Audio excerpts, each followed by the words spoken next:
হাই kick বেছি ওপৰলৈ kick মাৰিবলৈ চেষ্টা কৰে বহুত ষ্টুডেণ্টে। ইয়াতে মই দৰকাৰী কথা এটা কৈ দিওঁ, আপোনাৰ যিমানখিনি হাইট আপুনি সিমানখিনিলৈকেহে কিক কৰিব পাৰিব। তাতকৈ ওপৰলৈ যদি আপুনি কিক কৰিবলৈ বিচাৰে বা হাই কিক মাৰিবলৈ বিচাৰে তেতিয়াহ'লে আপুনি জাম্প কৰিব লাগিব। জাম্প কৰি কেনে আপুনি কিক কৰিব লাগিব। আৰু আপুনি যিমান লেগ ষ্ট্ৰেচিং এক্সাৰচাইজ কৰক, আপুনি ডিফাৰেণ্ট যিমান বেলেগ বেলেগ আপুনি এক্সাৰচাইজ কৰক, আপোনাৰ কিক যিমান ওপৰলৈকে যাব লাগে সিমান ওপৰলৈকেহে যাব। আৰু এটা ডিছএডভান্টেজ হ'ল আপোনালোকে বহুতে ভাবে কি আমি মাথাত কিক মাৰিম জৰ্ডান, কিন্তু আপোনাৰ অপনেণ্টে আপুনি যেতিয়া কিক কৰিব আপোনাৰ অপনেণ্টে আপোনাৰ কিকটো বচাবলৈ সুবিধা হয় যদি আপুনি তাক মাথাত মাৰে।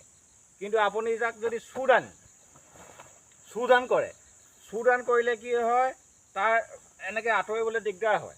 ঠিক আছে, আপোনাৰ যোনটো হেড হয় আপোনাৰ যোনটো মূৰটো সেইটোত কিক মাৰিলে আপুনি এনেকৈ আঁতৰি দিলেই হৈ যাব, বা এইফালে এনেকৈ আঁতৰি দিব পাৰে, বেছি সময় নালাগে আপুনি বাচিবলৈ।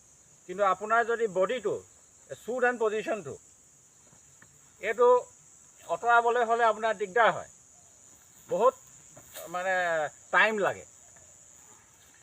কিন্তু মই কিছুমান লেগ ৰেইজিং এক্সাৰচাইজ দেখাই দিছোঁ, সেইকেইটা আপোনালোকে কৰিব পাৰে, আপোনাৰ কিকবিলাক ওপৰলৈ যাব। প্ৰথমটো হ'ল ফ্ৰণ্ট ৰেইজিং।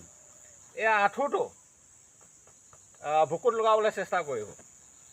জাষ্ট নৰ্মেল ষ্টেঞ্চ লৈ ল'ব বা জেংকছ জাচি লৈ ল'ব। জেংকছ জাচিৰ পৰা কমাইতে ইয়াৰ পৰা এই আঁঠুটো বুকুত লগাবলৈ চেষ্টা কৰিব। এনেকৈ সদায় 10 বাৰ, যিমান পাৰে আপোনাৰ ওপৰত ডিপেণ্ড কৰে। এইটো ভৰিয়ে 10 বাৰ কৰিলে আকৌ বাওঁ ভৰিটোৱে আপুনি 10 বাৰ কৰিব। Next side raging.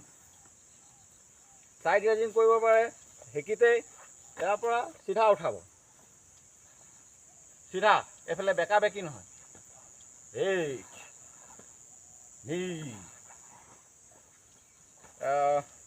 Back raging. ইয়াৰ পৰা এই আপোনাৰ আঁঠুটো গ্ৰাউণ্ডৰ লগত ফেচ কৰি থাকিব, তাৰমানে ফ্ল'ৰৰ লগত এনেকৈ ফেচ কৰিব। আঁঠুটো কিছুমান এনেকৈ ঘূৰাই দিয়ে, এইটো ভুল হয়। ইয়াৰ পৰা ডাইৰেক্ট উঠাব, এই